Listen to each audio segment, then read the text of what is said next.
오순절날 마가의 다락방에 있던 성도들에게 성령의 임재가 충만히 나타나자 예수님의 제자들이 방언 곧 여러 나라 말로 하나님이 하신 큰 일 곧 복음을 증거하기 시작을 했습니다. 제자들이 한 번도 배우지 못했던 여러 다양한 언어들로 복음을 제시하는 것을 본 많은 사람들이 신기해했고 놀랐습니다. 하지만 더러는 예수님의 제자들이 여러 나라 말로 복음을 전하는 것을 보고 저 사람들이 이른 아침부터 술에 취했다라고 하며 비방하는 사람들도 있었습니다. 비방하는 사람들 앞에 베드로가 나서서 이렇게 말합니다. 지금 우리는 술에 취한 것이 아닙니다. 성령의 충만한 임재가 나타나서 지금 우리가 여러 나라 말로 곧 방언으로 복음을 증거하고 있는 것입니다 라고 설명합니다. 그리고는 베드로가 모여있는 많은 유대인들과 이 방언하는 많은 사람들, 이 제자들을 구경하러 온 수많은 사람들에게 복음을 증거하는 설교를 하기 시작을 했습니다. 이때 베드로가 한 설교를 듣고요, 3,000명이 예수를 구주로 영접했습니다.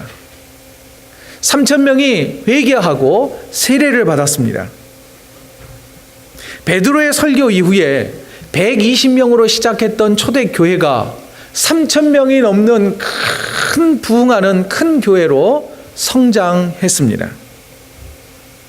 저 또한 오늘 지금 설교를 하고 있는데요, 베드로가 전한 설교의 내용이 도대체 어떤 것이었길래 단 한 번의 설교로 저렇게 많은 사람들을 구원할 수 있었을까? 또 저렇게 많은 사람들이 예수님을 영접할 수 있도록 인도했을까? 가난한 갈릴리 바다 출신의 어부였고 체계적인 로마 교육을 받지 못했던 그 베드로에게 도대체 어떤 변화가 있었길래 그의 설교가 그토록 큰 영향력을 발휘할 수 있었을까 궁금해졌습니다. 자, 그러면 아침부터 새술에 취했다고 비난하는 유대인들을 향해 베드로가 어떻게 반박하는지를 먼저 좀 살피고 베드로의 설교 내용과 어떻게 베드로가 그런 능력 있는 설교를 할 수 있었는지를 좀 자세히 살펴보도록 하겠습니다. 자, 먼저 비방하고 조롱하는 사람들을 향하여 베드로가 말합니다. 사도행전 2장 15절 말씀입니다. 때가 제3시니 너희 생각과 같이 이 사람들이 취한 것이 아니니라.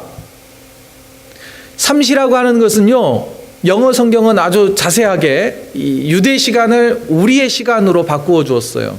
오전 9시라는 말이에요. 너희가 생각하는 것처럼 우리가 지금 오전 9시인데 술에 취했다는 것은 말도 안 되는 소리입니다. 왜냐하면 유대인들은요, 절기를 지키는 예법이 있었습니다. 당시 오순절, 유월절, 초막절 때는요, 이 오전 10시까지는 금식을 했어요. 유대인이라면 누구나 다 금식을 했습니다.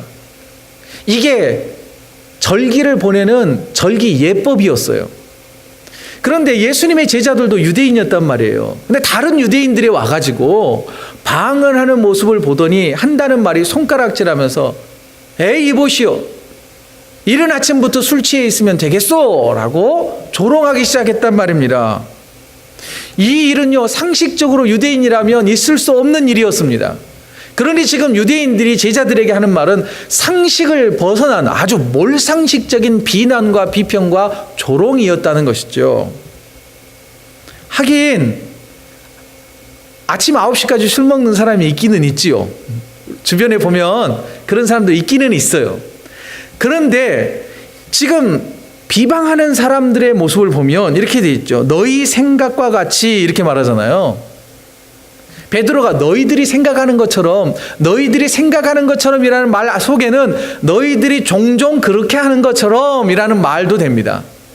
그러고 보면 꼭 내 생각과 내 사고방식대로 남을 함부로 비난하고 비판하고 조롱하는 사람들이 생각보다 많다는 거예요.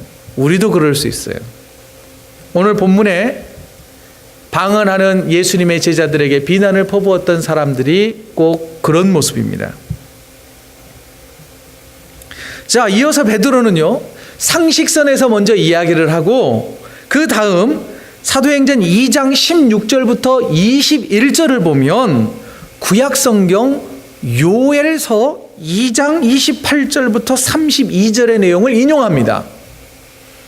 지금 제자들에게 비난하는 사람들은 누구냐면 유대인들이었어요. 유대인들은 구약성경을 잘 아는 사람들이었습니다. 그런데 구약성경에 요엘서라는 성경이 있는데 거기에 보면 말세가 되면 곧 오랜 시간이 지나고 세상 끝날이 되면 성령께서 이 땅에 임하게 된다라고 하는 예언이 있었습니다. 그리고 성령께서 임하실 때에는 다양한 신비한 현상들, 방언하는 일들도 나타나게 될 거다라고 이미 예언을 해놓았어요. 그러면서 베드로는 말하는 거예요. 당신들이 너무나 잘 알고 있는 그 요엘서를 보십시오. 기억해 보십시오. 그때 성령님이 임하면 이런 방언하는 일들이 나타난다고 하지 않았습니까? 지금 우리가 방언하는 것은 바로 구약 성경에 예언되었던 그 일이 우리들을 통하여서 성취된 것을 왜 모릅니까? 만일 우리가 방언한다고 당신들이 우리를 비난하고 조롱한다면 그렇게 여러분들이 귀하게 여기는 요엘 선지자의 예언도 거짓이라고 하는 것이니 더 이상 구약 말씀을 거부하는 그 어리석은 짓을 멈추십시오라고 베드로가 설득하고 반박하기 시작을 했습니다. 그런데요, 평범한 어부였던 베드로, 그가 구약 성경 요엘서, 그것도 요엘서 그 한 토막 2장 28절과 32절을 어떻게 꼭 맞게 인용할 수 있었을까? 이게 더 신기해요. 만일 제가 여러분들에게 지금 성경책 펴셔서 요엘서 2장 28절을 한번 찾아보겠습니다. 그러면 글쎄요, 잘 찾을 수 있을지. 2장 4페이지밖에 없습니다. 4페이지. 이 작은 성경 아주 작은 분량 그 가운데서 그걸 쏙 뽑아낸다는 것이 참 신기할 정도죠. 그런데 말입니다, 베드로가요, 이미 그 전에 구약 성경을 굉장히 잘 이용하고 인용하고 있다는 것을 우리는 좀 살펴볼 필요가 있습니다. 이미 사도행전 1장 후반절을 보면 예수님의 제자였던 가룟 유다가 예수님을 은 30으로 팔아넘기고 스스로 목숨을 끊잖아요. 그래서 12명의 제자 가운데 12번째 제자가 필요해서 마띠아를 선출할 때에도 가룟 유다가 이미 예수님을 팔아넘길 거다라고 하는 것을 성경을 인용해서 이게 예언되었던 일이 성취된 거고, 또한 가룟 유다를 대신해서 한 사람을 뽑아야 되는 것도 이미 성경에 기록되었으니 우리가 이렇게 하는 것이 옳다라고 제시를 했단 말이죠. 그때 구약성경 시편 69편과 109편을 인용을 합니다. 꼭 맞게 그 성경을 찝어내어서 근거로 제시하고 있다는 것이죠. 그리고 오늘 본문 25절부터 28절도 보면은요, 예수님께서 부활하신 이 부활 사건도 이미 시편 16편에서 예언되었던 일이 그대로 성취되었다는 거예요. 다윗을 통해서 예언됐던 것이 예수님을 통해서 부활하심으로 성취된 거다라고 인용하며 강조하고 설득하고 있고요.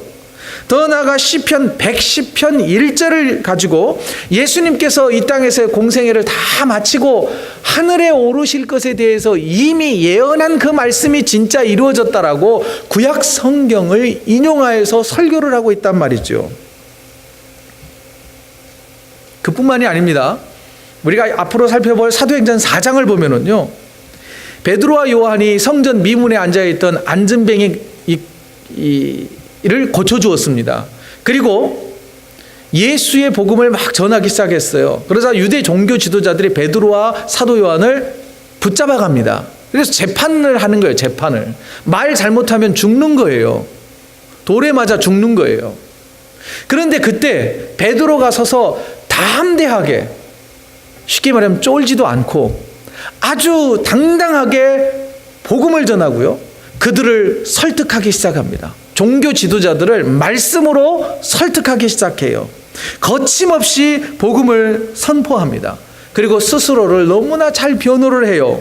그러자 이 유대 종교 지도자들이 베드로와 요한의 그런 당당한 모습을 보고 깜짝 놀래요.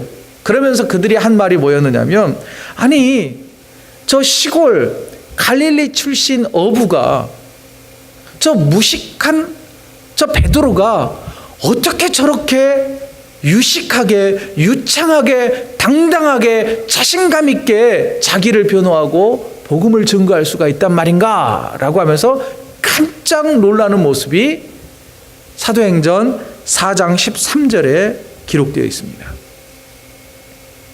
베드로는 더 이상 갈릴리 출신의 무식한 어부가 아닙니다. 덤벙대고 실수가 많고 혈기왕성했던 그 옛날 베드로가 아닙니다. 우리가 이미 살펴본 것처럼 구약 성경을 너무나 잘 알고 있을 뿐만 아니라 구약의 예언이 어떻게 자신의 삶으로 성취되었는지를 잘 파악하고 있는, 거의 랍비 수준의 실력을 가지고 있고 영적인 능력을 가진 사도로 변한 것입니다. 베드로에게 무슨 일이 있었던 걸까요?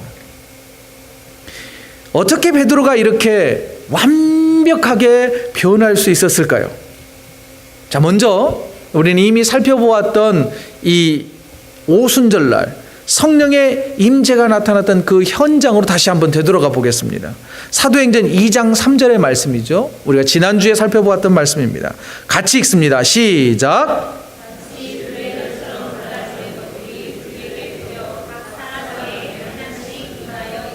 예, 오순절 성령 강림이 있을 때에 마치 불의 혀처럼 갈라지는 것들이 각 사람 한 사람에게 쑥 들어가서 가득 채워졌어요. 성령의 충만함을 느꼈어요. 그런데 불의 뭐와 같았어요? 혀와 같았어요. 이 말은 무슨 말이냐면 예수님께서 사도행전 1장 8절에서 오직 성령이 너희에게 임하시면 너희가 무엇을 받는다고 그랬어요? 권능을 받는다고 그랬어요. 권능, 이 권능은 힘과 능력과 파워였어요. 이 파워로 말미암아 베드로에게 이 성령의 권능이 가득 채워지자 그가 담대해지기 시작한 거예요. 그가 성령의 임재를 통해 말씀의 권능이 그에게 가득 채워졌단 말입니다. 베드로가 유대 종교 지도자들에게 끌려갔을 때에 그가 거침없이 복음을 전하고 자신을 변호할 때에 그때의 내용을 우리가 한번 성경을 통해 찾아보죠. 사도행전 4장 8절 말씀이에요. 여러분들 성경으로 한번 찾아보십시오. 사도행전 4장 8절은 이렇게 됐어요. 이에 베드로가 성령이 충만하여 이르되, 뭐가 충만했다고요? 성령이 충만해지자 그가 겁이 없이 거침없이 유대 종교 지도자들 앞에서도 복음을 전할 수 있었다는 것이에요. 이처럼 베드로가요 담대하게 복음을 증거할 수 있었던 또 하나의 이유가 있습니다. 그건 뭐냐면 구약 성경의 말씀을 여러 차례 아주 필요한 대로 적재적소로 뽑아서 인용할 수 있을 정도가 되기 위하여서는 뭐가 필요했을까요? 그가 말씀을 깊이 묵상하고 연구했기 때문입니다. 예수님과 함께 있을 때 3년 동안 그는 예수님으로부터 하나님 나라 복음에 대해서 아주 집중적으로 가르침을 받았습니다. 그리고 우리가 너무나 잘 알듯이 예수님께서 부활하신 이후로 제자들과 40일 동안 이 땅에 머무시면서 무엇을 가르쳐 주셨어요? 하나님 나라에 대해서 가르쳐 주셨어요. 그리고 예수님이 승천하신 이후부터 오순절이 이를 때까지 약 10일 동안 베드로는 다른가 하지 아니하고 열심히 하나님의 말씀을 읽고 묵상하고 연구했던 것입니다. 그로 인하여서 그의 영적인 눈이 확 뜨인 거예요. 그리고 그의 신학적인 토대가 아주 단단하게 기초를 잡기 시작했던 것입니다. 여러분, 성경 말씀을 깊이 묵상하고 연구한 베드로에게 성령의 능력이 임하여지자, 성령의 능력이 덧입혀지자 그 누구도 함부로 대할 수 없는 말씀 선포자, 능력의 설교자가 된 것입니다. 성령님과 말씀에 사로잡힌 베드로가요, 하나님의 말씀을 단 한 번 선포했는데 3,000명이 넘는 사람들이 회심하고 예수를 믿었지 않습니까? 그러면 이제 베드로가 도대체 무슨 설교를 했는지를 좀 살펴보죠. 베드로의 설교는요, 사실 우리의 감정을 터치하거나 상처를 치료하거나 아니면 우리를 기쁘게 하거나 그러지 않습니다. 우리가 일반적으로 설교를 듣고 나갈 때 은혜 받았습니다 라고 하는 거하고는 거리가 멀 수 있습니다. 굉장히 딱딱하고 원리적이며 복음의 핵심에 대해서 반복해서 강조하고 있습니다. 그런데도 그 설교를 들었던 3,000명이 회개하고 예수를 구주로 영접했다는 것입니다. 자, 그러면 베드로의 설교 내용을 차례로 한번 살펴보죠. 먼저는 21절 말씀입니다. 우리 다 같이 읽지요. 시작. 누구든지 주의 이름을 부르는 자는 구원을 받으리라 하였느니라. 요엘 선지자의 말씀을 인용한 베드로가 말미에 이렇게 말합니다. 누구든지 주의 이름을 부르는 자는 구원을 받으리라. 여러분, 주의 이름을 부른다라고 하는 그 의미는 무엇일까요? 주의 이름을 부르는 자들에게 구원의 은혜를 베풀어 주신다는 의미는 뭐냐면 바로 나사렛 출신, 마찬가지로 예수님의 별명이 나사렛 예수였어요. 천대받고 무시받던 그 나사렛 지역에서 어린 30년을 살았던 그 나사렛 예수를 나의 주님이라고 입으로 고백할 수 있는 사람들에게, 고백하는 사람들에게, 곧 부른다는 것은 예수님이 나의 구원자이십니다 라고 입술로 고백하고 마음으로 믿는, 영혼 가득히 믿는 그 사람에게 하나님께서 구원의 은혜를 베풀어 주신다고 하는 메시지였습니다. 그 다음은 23절 말씀입니다.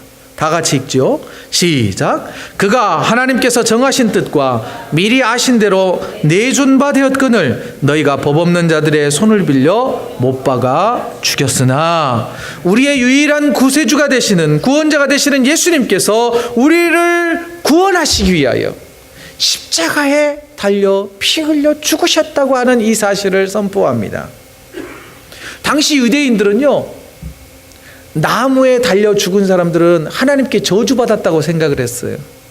그래서 우리의 구원자 되신 예수님을 굳이 나무 십자가 형틀에 달아 죽인 이유는 뭐냐면, 너희가 구원자라고 믿는 저 예수는 하나님께 저주를 받아 나무에 달려 죽은 자이니 너희의 구원자가 될 수 없다라고 하는 것을 강조하기 위하여 나무 십자가에 달아 죽인 것입니다. 하지만 우리는 너무나 잘 알잖아요. 우리 교회 이름이 뭐예요? 나무 십자가 교회잖아요. 십자가에 달려 죽으신 그 예수가 나를 구원하셨다라고 하는 그 믿음을 가져야 된다는 것이지요. 베드로는 예수님께서 우리의 죄를 대신해 십자가에 달려 죽으심으로 우리가 구원받았다고 하는 이 사실을 기억하라라고 선포한 것입니다. 세 번째는 24절 말씀입니다. 같이 읽습니다. 시작. 하나님께서 그를 사망의 고통에서 풀어 살리셨으니 이는 그가 사망에 매여 있을 수 없음이었더라. 십자가에 달려 죽으시고 저 음부 가운데 있었던, 죽음의 권세 아래 있었던 예수님을 하나님께서는 다시 살아나게 하셔서, 부활하게 하셔서 부활의 영광을 보여주셨다는 거예요. 그뿐만 아니라 예수 그리스도를 믿는 자에게는 다시 사는 부활의 은혜가 있다라고 하는 것을 기억하라고 베드로는 선포하고 있습니다. 그리고 더 나아가서 베드로는 이렇게 말해요. 우리가 부활의 증인입니다. 우리가 부활의 증인이 되어야 합니다 라고 선포한 것입니다. 네 번째입니다. 36절 말씀이에요. 같이 읽지요. 그런즉 이스라엘 온 집은 확실히 알지니 너희가 십자가에 못 박은 이 예수를 하나님이 주와 그리스도가 되게 하셨느니라 하니라.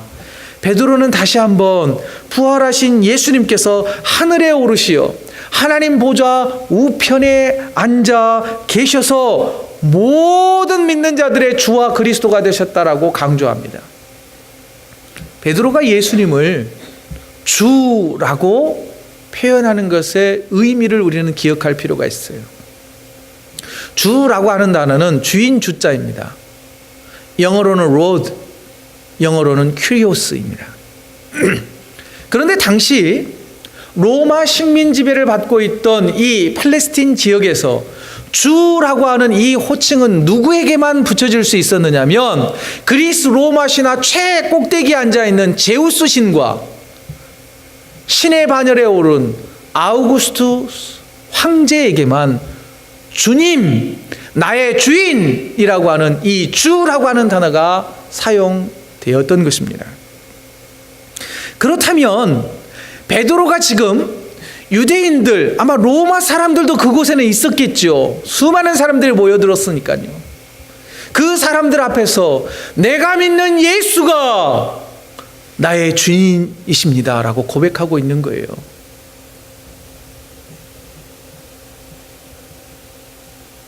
이 고백으로 인해 어떠한 고난과 박해와 심지어 죽음이 기다린다 할지라도 이제 이 이후로는 절대 주님을 떠나지 않겠다고 하는 각오와 신앙적 결단에서 나온 고백이었다는 것이에요.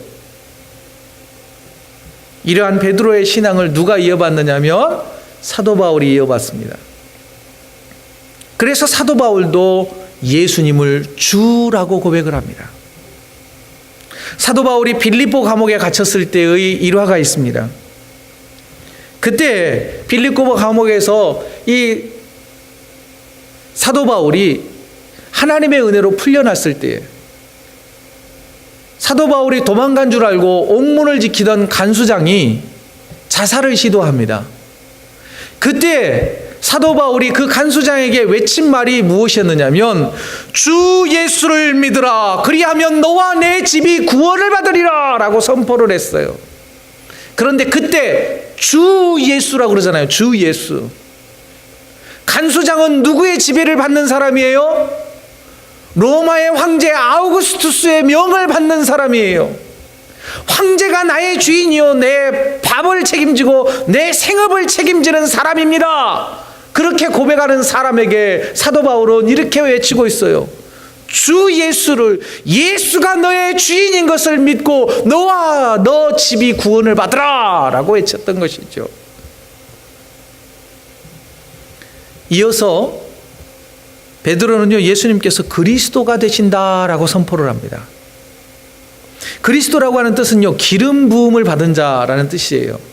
구약의 예법에 의하면 이 머리에 올리브 기름을 받고 임관하는 사람들이 있었어요. 첫째는 왕, 제사장, 선지자였어요. 곧 예수님께서 그리스도가 되신다고 하는 말은 어떤 의미냐면 이 온 세상 우주 만물을 말씀으로 창조하신 만왕의 왕 되신 하나님을 대신하여 하늘 보좌를 버리고 이 땅에 오셔서 하나님을 대신해 이 세상이 끝날 때까지 이 땅을 통치하시는 왕이 되신다라고 하는 선포요 고백이었던 것입니다. 여기에서 그리스도라고 하는 뜻을 다른 말로 표현하자면 한국식으로 표현하자면 섭정왕입니다. 원래의 왕은 있지만 건강상 왕이 제 업무를 못할 때 옆에서 왕세자들이나 또는 왕의 권력을 가진 자가 실제적 업무를 담당하는 그 섭정왕, 이 말은 무엇입니까? 하나님 나라가 이 땅에 임할 때까지 예수가 그리스도라고 하는 것을 내가 고백하는 것은 예수님이 나의 유일하신 왕 되십니다 라고 하는 고백인 것이죠. 그러면 저와 여러분들은 어떻습니까? 예수님을 주와 그리스도로 믿고 따르고 계십니까? 아우구스투스 왕세가 아우구스투스 황제의 신전이 있는 도시가 어디냐면 가이사라 빌립보였습니다. 오직했으면 빌립보 도시 앞에다가 카이사르 황제의 이름을 붙인 도시지요. 마치 빅토리아 아일랜드 하듯이 영국의 여왕 이름을 붙이잖아요. 일부러 환심을 사기 위해서. 그 도시를 지나갈 때 황제의 신전이 있는 그 지역에 이르렀을 때에 예수님께서 제자들에게 묻는 거예요. 너희는 나를 누구라 하느냐? 그때 베드로가 말합니다. 주는 그리스도시요 살아계신 하나님의 아들이십니다. 베드로가 고백하잖아요. 주는 그리스도시라고. 예수 당신은 나의 영원하신 왕이십니다. 나의 생사화복을 주장하시는 분이십니다 라고 고백했단 말이죠.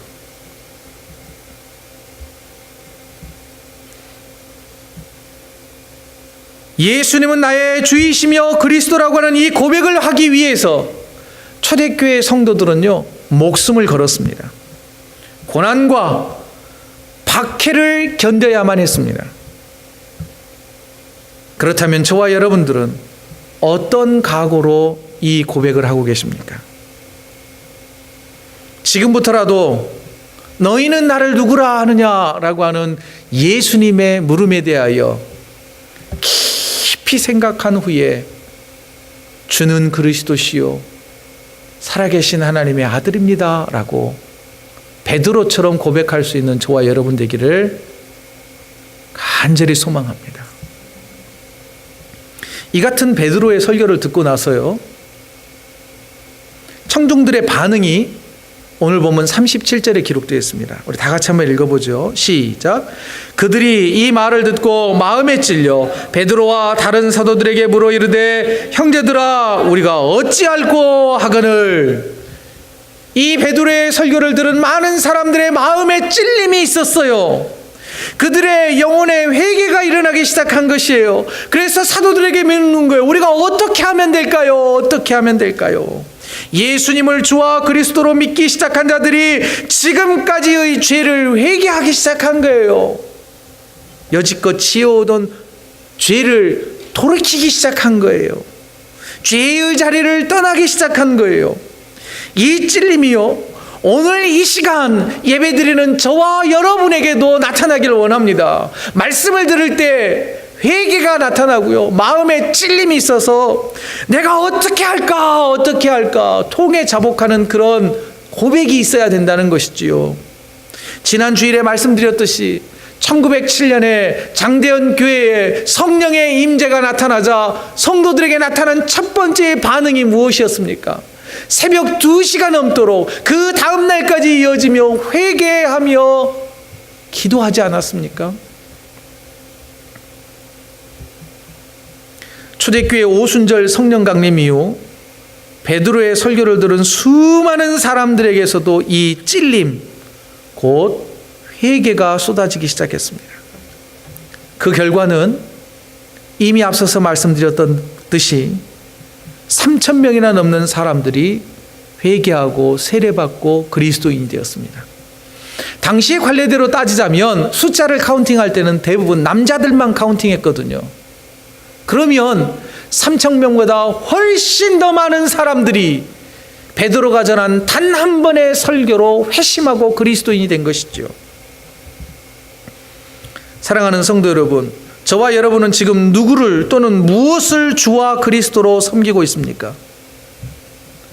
오직 예수님만이 나의 주인이시며 나를 통치하시고 다스리시는 왕이 되신다고 고백하며 살고 있습니까? 로마의 황제의 신전에 있는 가이사랴 빌립보에서 고백했던 그 베드로의 고백을 오늘도 고백하며 살아가고 계십니까? 오늘날 많은 사람들은 주와 그리스도가 내 주인이 아니라 물질이 내 주인이요 명예와 성공이 내 삶의 주인이다 라고 거대한 신으로 그것들을 섬기며 살고 있는 사람들이 너무 많다는 것을 여러분들 우리는 인정해야 합니다. 그 거대한 신을 뒤로 하고 주와 그리스도 예수가 나의 왕이시라고, 나의 주인이시라고, 내 생명의 주관자가 되신다고 고백할 수 있는 저와 여러분이 되시기를 주의 이름으로 축원드립니다. 한 걸음 더 나아가서요, 여러분들이 직장 생활을 하시면 여러분들의 이 업무를 잘 파악하고 계시죠? 사장님이시라면 내가 팔고 있는 물건이나 아니면 내가 하고 있는 어떤 프로젝트든지 내가 판매해야 할 그것에 대해서 누구보다 더 잘 알고 계실 겁니다. 그뿐만이 아니죠. 미용하시는 분들은 그 누구보다 가이즈를 잘 할 것이고요. 또 서빙하시는 분들은요, 같은 메뉴북을 보고 탁탁 물어보면 그건 이거예요. 매워요? 안 매워요? 이거는 조금 덜 맛있어요. 이거는 서양인의 입맛에 딱 맞아요. 무슨 또 요리를 시키면 탁탁탁탁탁탁 하면서 뚝딱 만들어내죠. 기적같이. 그런데 저와 여러분들이 믿는 예수님이 누구신지, 하나님이 어떤 은혜를 베풀어 주시는지, 우리가 공동체를 이루어가고 있는 이 교회라고 하는 이 공동체가 무엇인지 알고 믿고 계십니까? 또 누군가에게 잘 그리고 바르게 설명하실 수 있으십니까?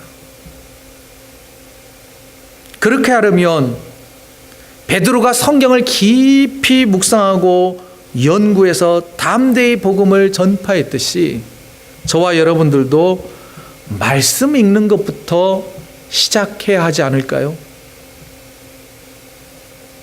지난주에 올해 처음 들어서 저희 어머니와 통화를 좀 했습니다.